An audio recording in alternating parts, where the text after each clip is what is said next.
welcome back to the 20th Century Dude channel. Today we will be reviewing two Civil War movies for a rather belated Memorial Day video. And I do rather apologize for the delay, I just got way too busy with other things. But we will be reviewing Gettysburg and Gods and Generals back to back since they're part of the same Ted Turner movie series. Now, as far as critiquing goes, I'm not going to do one film at a time like I usually do, but rather compare and contrast both at the same time. So, let's dive into it, shall we? Gettysburg, released in 1993, is simply about the Battle of Gettysburg and the week in which it happened, and that's simply it. It's an over 4-hour war film with retrospectives from both sides of the United States, Union, and Confederate armies. Gods and Generals, on the other hand, serves sort of as a prequel that covers what happened from 1861 to 1863, ending about a month-ish before the Battle of Gettysburg. Now, I will say right off the bat that one of these films is definitely better than the other, and I'm going to say that already. It's Gettysburg. That's because Gettysburg is more cohesive, it's better, and I'd say more cohesively good compared to Gods and Generals, which does not make for a good cohesive whole, but only good in parts or snippets. With Gettysburg, each scene flows nicely from one part to the next, and every line of dialogue, every shot, and every scene feels like it belongs together. But with Gods and Generals, it just feels like scenes stitched together in an attempt to try and make a story, but it ultimately doesn't work. For one, I like the scene where General Stonewall Jackson prays to God because it shows how both sides of the aisle praise the same God. I like the scene after the Battle of Fredericksburg where two soldiers meet at Christmas time and they don't fight each other, just meet in the middle of the river and wish each other well. Heck, even Stonewall Jackson's death, well, spoiler alert, was done pretty emotionally well. Even a lot of the Battle of Chancellorsville, the final battle in the movie, where it just feels like sheer terror for the Union Army as the Confederacy makes a surprise appearance. That was pretty well done in that regard. But those are the only good parts in the movie, because then it just feels like parts of a good movie sewn in haphazardly to an even crummier film. Even take the dynamics between Union and Confederate armies, for example. In Gettysburg, we get a 50-50 perspective on their side of the war. 50% of the time we spend with the Confederate generals and characters. And the other 50% we spend with the Union, with officers like Chamberlain and the fictional Buster Kilrain. And a little point of trivia I can't stress enough, Sergeant Kilrain did not exist ever. He was made up for the book Gettysburg adapted, The Killer Angels, and the movie adapted him as well, so there is actually no Kilrain in real life. Sorry for the disappointment. But anyway, then there's Gods and Generals, which for some reason spends more time with the Southern Army than the North. So much so that you wonder if the rebels are really the good guys of the war. And yes, a lot of time does get spent with General Jackson, especially since he dies midway through the war, but there's barely any chance to spend with a lot of other characters like Gettysburg did. What was nice about Gettysburg's 50-50 perspective on both sides of the war was an equal sharing of values and viewpoints from both sides, but that's lost in Gods and Generals, which awkwardly inserts also lost cause ideology in the early 2000s. It definitely fits the time period. But anyway, with this 50-50 point of view, we still see that people were still natural but passionate human beings in North and South, not just angels on one side and demonic monsters in the other. Going off what I said about the lack of characterization in the prequel installment, General Hancock is in Gods and Generals just like he appeared in Gettysburg, but it's for such a short time it feels like he doesn't have any important role to play at all.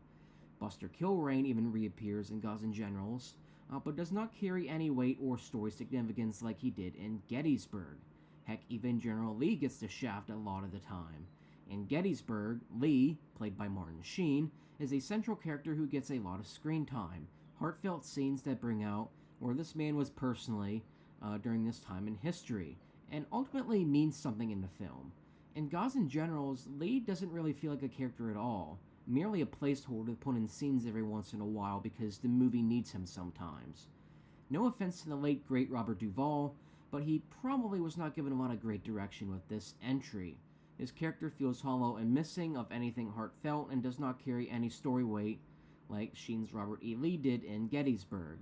You kind of get glimpses of something meaningful with Joshua Chamberlain in Gods and Generals, but not the same kind of story development he had in Gettysburg, because I suppose nobody knew what to completely do with him or something.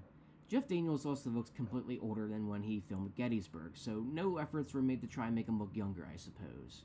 Even Gettysburg's book adaptation was far superior to Gods and Generals. The original Gettysburg book, called The Killer Angels, was written by a man named Michael Shara, and then his son Jeff Shara proceeded to write the prequel and sequel books to The Killer Angels, Gods and Generals, and The Last Full Measure, the latter of which picked up right where Gettysburg left off and then finished the war.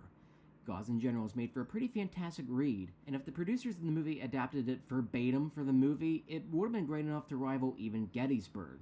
The problem is they went completely off the rails from what the book depicted, and completely got rid of the fantastic characterization Jeff Shara wrote, and I think it made for a worse movie as a result.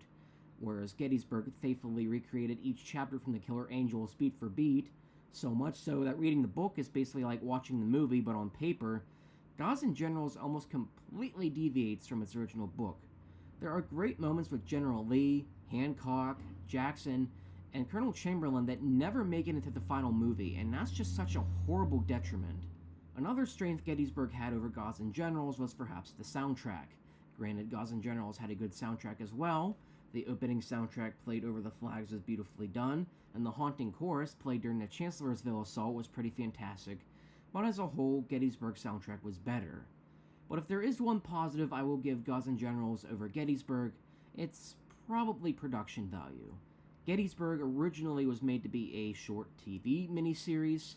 I believe they were going to put that on PBS, but the producers thought it was so good they decided to re-edit it into a full-length movie instead, which is why there's a few shots in here that tend to get reused for budget purposes, or why there seems to be a lack of blood for the entire movie, even though Gettysburg was known as the bloodiest battle and the bloodiest war America ever fought.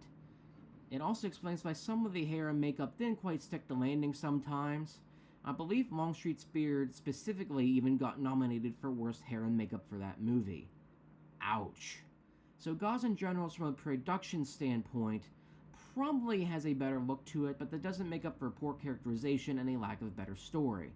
Although I will say for a 2003 movie, during the Battle of Fredericksburg, a choice is made to depict the hometown of the people with actual matte paintings. They could have, at this point, chosen to use CGI, or use an actual rustic town in downtown America, but they chose instead to use actual paintings to depict old Fredericksburg. I'm not sure what to make of this, I guess. So yes, that's my verdict of these two war films, and yeah, Gettysburg is obviously superior. Gods and Generals just simply falls short too many times.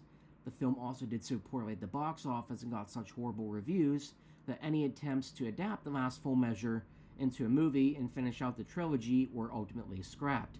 So I guess this still remains an unfinished movie trilogy. If you want to finish this trilogy of stories, you will have to dive into the book instead, which might be fine because considering Gods and Generals' case anyway, you're probably better off reading those books. Anyway, that's it for today's Features of the Month review. Make sure to watch Gettysburg and, well, not the other one, when you get a chance. 4 hours of a chance, I should say, because it's definitely a long one for sure. Thank you for tuning in today for the 20th Century Dude channel. Hope to catch you on the fly. See you. God bless you all.